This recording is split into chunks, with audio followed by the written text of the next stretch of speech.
Father Marsden has been the parish priest at St Mary's Church for 5 years, giving support and guidance to the community.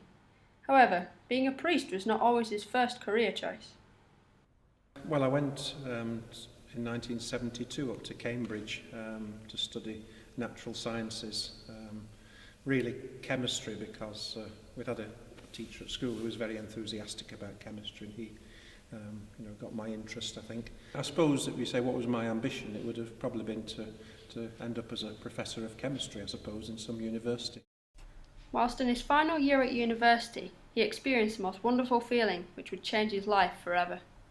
I was reading about the crucifixion of Christ, and it was just that, as I read it, it was as if the love of Christ became present in my bedroom there where I was reading. It was an absolutely overwhelming and amazing experience, far beyond anything I could have imagined myself, but immensely powerful and glorious, wonderful. Although being a priest is a fulfilling and spiritual journey, it does not come without its sacrifices.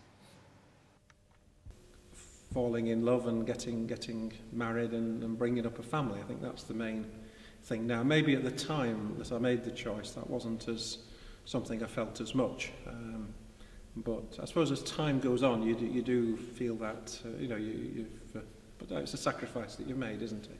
I mean, you see, I would, if I hadn't have been going on for the priest, or at least thinking of it seriously, I would probably have gone abroad.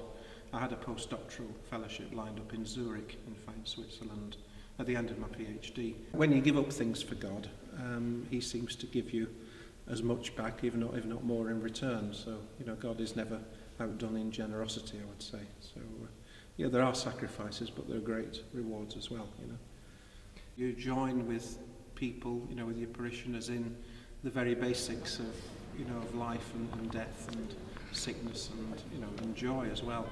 So you're kept in contact quite a lot with the basics of human life, and I think you're also given a privileged access into people's, that private area that often they won't let very many people into.